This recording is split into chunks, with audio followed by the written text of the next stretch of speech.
Assalamualaikum warahmatullahi wabarakatuh.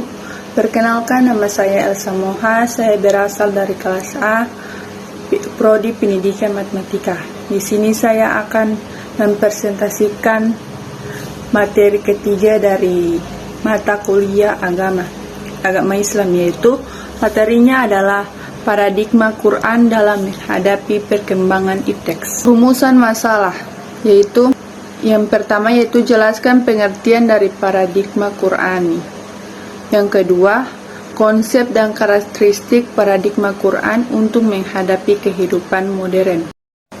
Materi ketiga yaitu jelaskan bagaimana membentuk manusia berparadigma Quran. Tujuannya yaitu menjelaskan pengertian dari paradigma Quran. Kedua, mengetahui konsep dan karakteristik paradigma Quran untuk menghadapi kehidupan modern. Yang ketiga, menjelaskan bagaimana membentuk manusia berparadigma Quran. Topik yang pertama yaitu paradigma Quran.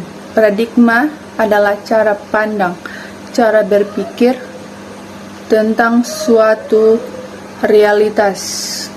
Adapun secara terminologis, paradigma adalah cara berpikir berdasarkan pandangan yang menyeluruh dan konseptual terhadap suatu realitas atau suatu permasalahan dengan menggunakan teori-teori ilmiah yang sudah baku, eksperimen, dan metode keilmuan yang bisa dipercaya. Dengan demikian, paradigma Quran adalah cara pandang dan cara berpikir tentang suatu realitas atau suatu permasalahan berdasarkan Al-Quran. Yang kedua, konsep dan karakteristik paradigma Quran untuk menghadapi kehidupan modern. Semua orang menyatakan bahwa ada suatu keyakinan dalam hati orang-orang beriman Al-Quran mengandung gagasan yang sempurna mengenai kehidupan. Al-Quran mengandung suatu gagasan murni yang bersifat metahistoris. Menurut Kontiwijoyo 2008, Al-Quran sesungguhnya menyediakan kemungkinan yang sangat besar untuk dijadikan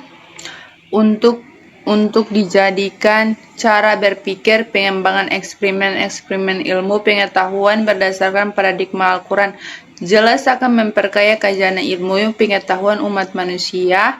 Kegiatan itu mungkin bahkan tentu saja akan menjadi tambahan baru bagi munculnya ilmu-ilmu pengetahuan alternatif. Premis-premis normatif Al-Quran dapat dirumuskan menjadi teori-teori yang empiris dan rasional. Menurut Abdul Waris Marsyam 2021, Islam berkepentingan mendidik generasi umatnya menjadi manusia literat dan ilmuwan. Asumsi demikian didukung oleh fakta sebagai berikut. Yang pertama, kewajiban menuntut ilmu pengetahuan bagi setiap muslim. Yang kedua, kenyataan ayat pertama yang diturunkan adalah perintah untuk membaca Iqra. Yang ketiga, terdapat 300 ayat Al-Quran yang berisi tentang aktivitas penalaran, tadabbur, dan tafakur. Yang keempat, aksioma bahwa mukjizat terbesar baginda Nabi SAW adalah Al-Quran yang bersifat rasional. Yang kelima, banyaknya jumlah hadis baginda Nabi SAW yang meningkatkan pentingnya tafakur yang melampaui kualitas ibadah-ibadah lainnya. Yang keenam yaitu terdapat sekian banyak ilmuwan terkenal dan penemu dunia muslim, misalnya Ibnu Sina, Ibnu Haytham, Jabir bin Hayyan, Warazmi, dan deretan nama lainnya yang memiliki pengaruh besar terhadap pendidikan dunia. Yang terakhir yaitu kesimpulan yaitu Al-Quran merupakan mukjizat terbesar baginda Nabi Muhammad SAW yang bersifat ruhiyah dan rasional.